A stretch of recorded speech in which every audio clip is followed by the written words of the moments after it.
Hey everyone, welcome to my TNA Impact review for last night's Impact. I know I've not done an Impact review in a while. Let's get right into it. First of all, in case you don't know, and In-Ring Updates has been talking about this, and other various sites have been talking about this, but I guess it has been made official according to the In-Ring Updates YouTube channel. And that is Mickie James.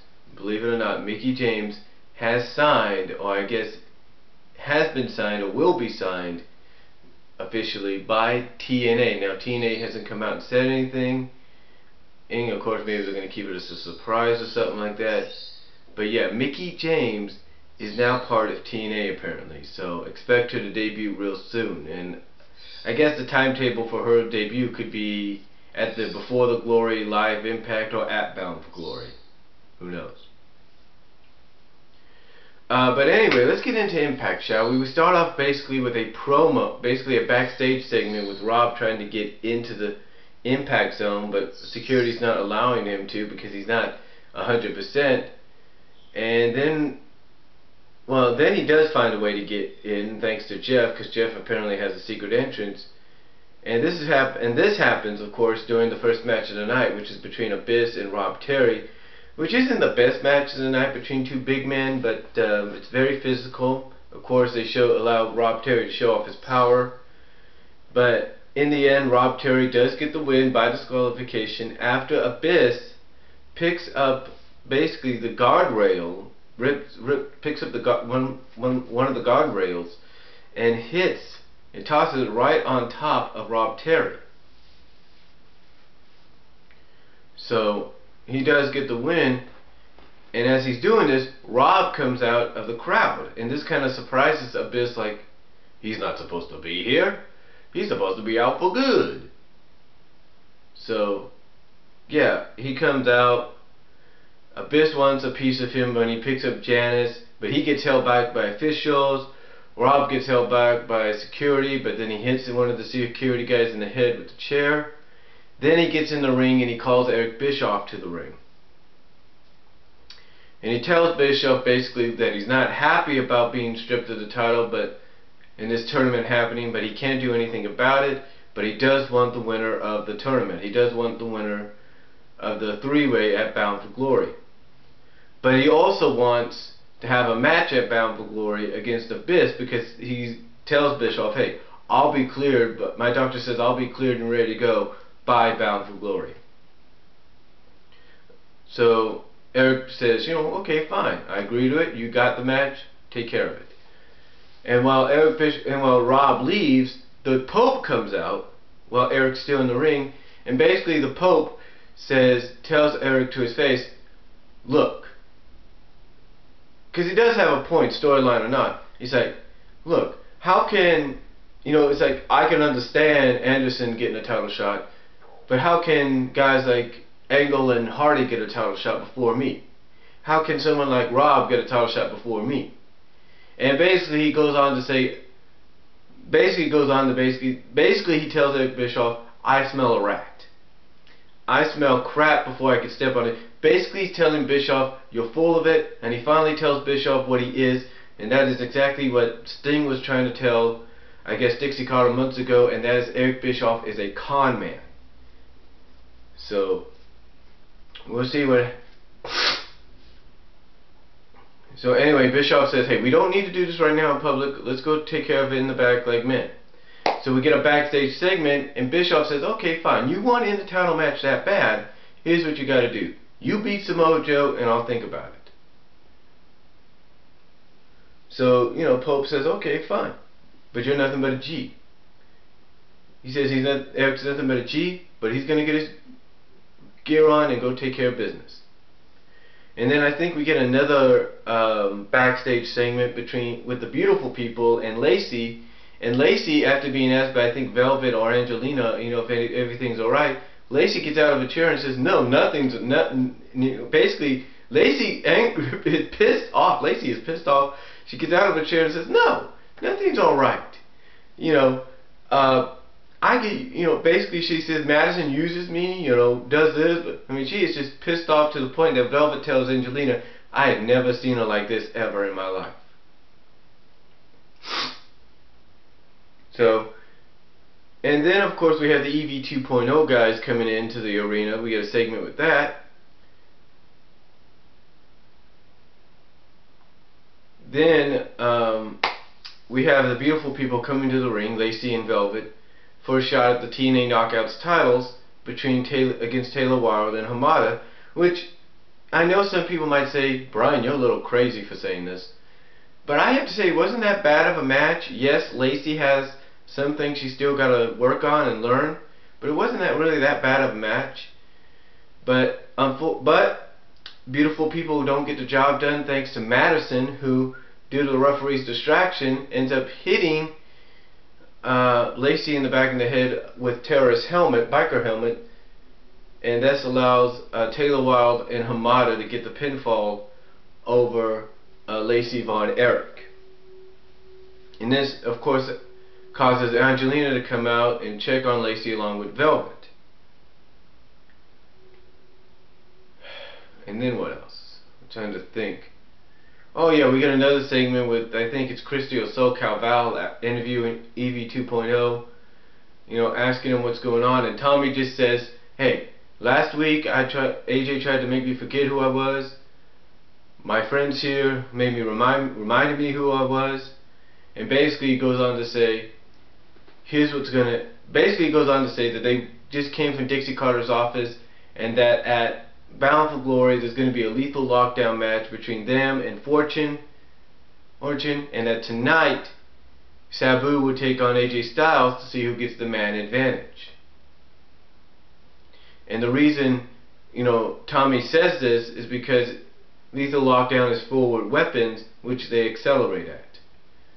So probably expect to see a very violent Bound for Glory lethal lockdown match.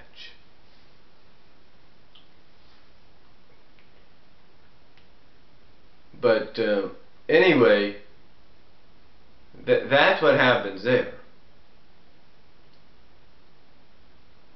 That's what happens there. And then we get the match between the Pope and Samoa Joe. We get the match between Pope and Samoa Joe, which is a good match, back and forth. Jeff Jarrett comes out to try to, I guess, support Samoa Joe. This distracts the Pope a little bit.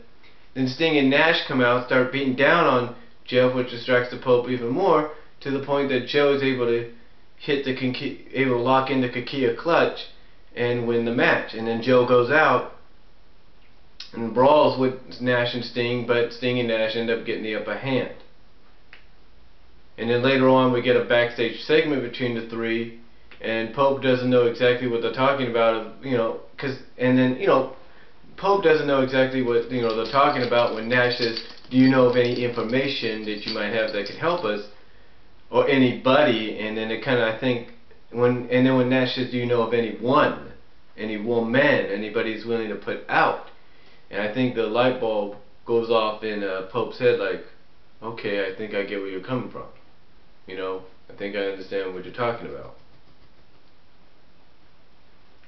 So anyway, and then we also have a backstage segment with Fortune, where they basically pump AJ up and then they ice Flair by, I guess, putting a cold bottle of beer for him to jug down, and which he does. So that happened. And what else? Well, oh yeah, Dixie Carter does come out, I think earlier in the night or whatever, and announces that at the live impact on the 7th of October, which is being called Before the Glory, there's going to be a $1,000 battle royal featuring all the men, and if you will, that'll be all the male participants, if you will, that'll be part of the Bound for Glory card, or matches at Bound for Glory. Excuse me. But anyway, after that, we do have the match between AJ and Sabu, the ladder match, to, you know, see who retrieves the key and gives the man advantage to their team for Bound for Glory's Lethal Lockdown match. And it's a very good match, back and forth. TNA and I guess Taz build it up as a dream match, even though I'm guessing both have met before on the independent scene. But it's a good match back and forth.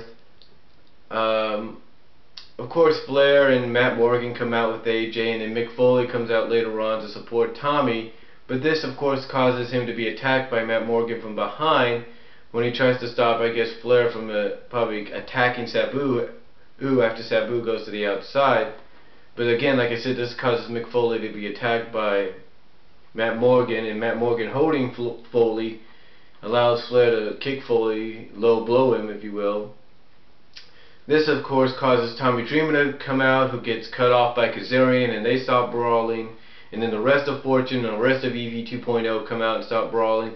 Just back and forth. The brawl even ends up in the ring a little bit.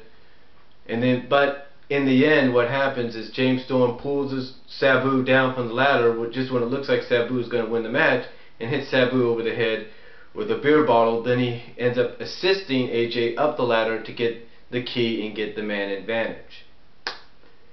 So that's what happened there. So Fortune gets the man advantage. Then we get our last segment of the night. We have basically a backstage deal with RVD and Jeff. And then after RVD leaves the dressing room, Abyss comes in, attacks Jeff, and then basically brings him out to the ring, and then I guess cuts a promo on RVD saying basically telling him you weren't supposed to come back, it wasn't in their plans or something like that. And basically tells Rob that at Bound for Glory, he's not going to kill him, he's not going to hurt him, he's going to slaughter him, basically. That he and Janice are going to slaughter RVD. So, and this, of course, brings RVD out. He ends up throwing a couple of chairs into Abyss's head, but of course Abyss ends up getting the upper hand, and just when it looks like he's going to use Janice on RVD, Inc. comes out and basically drives him away from the ring. They're able to attack Abyss aerial-wise and drive him from the ring. And that's basically Impact in a nutshell. And then of course we have Reaction, which is just like, in case you've watched Reaction, you know exactly what it is. It's basically a documentary style like thing, and basically you have all the participants that you saw in Impact just talking about how they feel about certain things.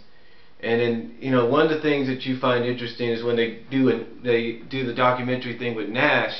In this situation right now, Nash, Sting, Joe, and Hogan and Bischoff, is Nash goes back to the past and says, hey, when I used to be, and he basically Nash kind of digs into the past and says, hey, when I used to be the booker of WCW, and I would present something to Hogan, he would say, nope, can't do it. Doesn't have me in it. Doesn't work for me. It would make me lose money. Basically he shoots, if you will, on the fact that when Hogan was in WCW, he had manipulated his way into getting a percentage of everybody's, not just his, but everybody's merchandise and stuff like that. And basically that's what Reaction was. And the Impact Player of the Week was Shannon Moore, which I thought was pretty cool. But overall, I thought it was an okay Impact. I'd give it about a 7 out of 10. Definitely helping to build up towards Bound for Glory, and we'll just have to see where we go from there.